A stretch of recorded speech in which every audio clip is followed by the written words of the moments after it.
আমার প্রিয় ভাইরা, নবী করিম সাল্লাল্লাহু আলাইহি ওয়াসাল্লাম তার সাহাবা ইকরামের সাথে এত বিনয়ী ছিলেন যে সাহাবা ইকরাম রাদিয়াল্লাহু আনহুম আজমাইন, আল্লাহর সাহাবীরা বসে আছেন, আল্লাহর নবী এগিয়ে আসছেন। তখন সাহাবা ইকরাম রাসূলুল্লাহ সাল্লাল্লাহু আলাইহি ওয়াসাল্লামের সম্মানে হযরত আয়েশা বলেন দাঁড়িয়ে যাওয়ার জন্য চেষ্টা করতো, একবার দাঁড়িয়েও গিয়েছিল। আল্লাহর নবী বললেন, খবরদার, আমার সম্মানে কখনো আর দাঁড়াবে না। এই যে রাসূল নিষেধ করলেন, তারপর থেকে আমরা কখনোই আল্লাহর নবীর জন্য দাঁড়াইনি, কারণ জানি দাঁড়ালে আল্লাহর নবী খুশি না হয়ে কি হবেন, আমাদের উপরে রাগ হবেন, বেজার হবেন।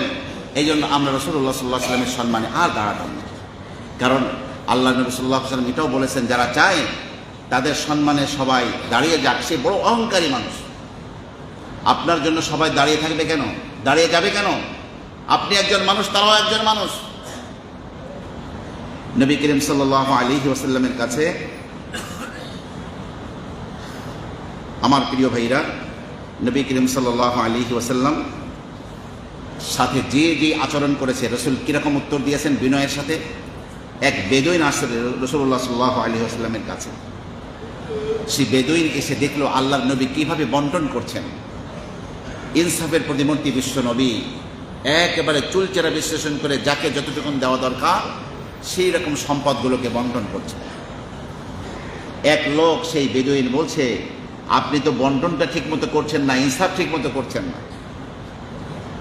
পৃথিবীর অন্য কোনো রাষ্ট্রনায়ক হলে সাথে সাথে তার মৃত্যুদণ্ড অথবা ভক্তদেরকে লেলিয়ে দিত যে ওদেরকে মেরে ফেলো, কণ্ঠরোধ করো।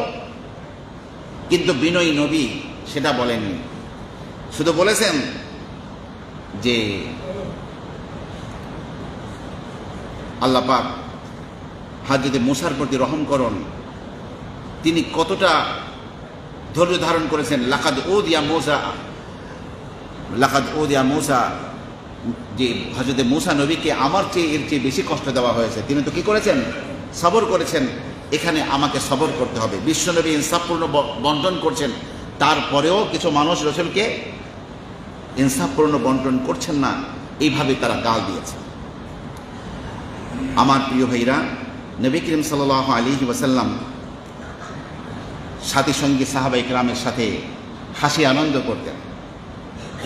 দোজাহানের সরদার, আখিরাতের সমস্ত চিত্রগুলো জানেন, উম্মতকে সতর্ক করছেন, উম্মতকে তৈরি করছেন। এর মধ্যে আবার হাসি আনন্দ করছেন যাতে করে তারা ভেঙে না পড়ে।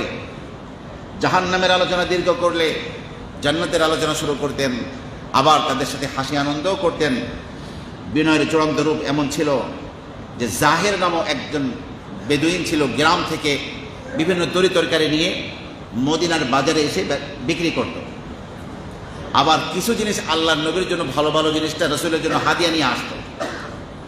আল্লাহর নবী সাল্লাল্লাহু আলাইহি ওয়াসাল্লাম আবার শহরের কিছু জিনিসকে জাহেরকে দিয়ে বলতেন, এটা তোমার বাড়িতে নিয়ে যাও। একবার জাহের মদিনার বাজারে এসে তার পণ্য বিক্রির জন্য বসে গিয়েছে। আস্তে আল্লাহর নবী পিছন দিক থেকে এসে তার দু চোখ পিছন দিক থেকে চেপে ধরেছে। শিশু বাচ্চারা এই খেলাটা করে না, একজন একজনের চোখ চেপে ধরে। তো জাহের বলছে, এই কে, আমাকে ছাড়ো। কিন্তু একটু হয়ে বুঝতে পেরেছে যে এরকম কোমল হাত, এটা আমার নবীর হাত ছাড়া কারো হাত না। এত সুন্দর নিষ্কাম্বরের মতো সুঘ্রাণ, এটা আমার নবীর শরীর ছাড়া কিছুই না। তখন সে তার পিঠটাকে আরো রাসূলের বুক মোবারকে আরো এগিয়ে দিয়েছে। রাসূলুল্লাহ সাল্লাল্লাহু আলাইহি ওয়াসাল্লাম বললেন, আমার এই গোলামটাকে কে কিনবে? জাহের বলছেন, ইয়া রাসূলুল্লাহ, আপনি তো আমাকে, আমার চেহারা ভালো না, আমি গ্রামের সাধারণ একজন মানুষ, আপনি আমাকে বেশি মূল্যে বিক্রি করতে পারবেন না, আমার তো সেরকম কোনো দাম নেই। তখন আল্লাহ নবী বললেন, লাকিন্না ইনদাল্লাহি লাস্তা বিকাসিদিন, কিন্তু তুমি আল্লাহর কাছে অল্প মূল্যের নও, আল্লাহর কাছে তোমার দাম অনেক বেশি। মদিনার বাদশার এতটুকু সময় কোথায়? 9.5 লক্ষ বর্গমান জমিনকে যিনি শাসন করেন, তিনি একজন সাধারণ গ্রাম্য ব্যক্তির জন্য এই আচরণ করছেন।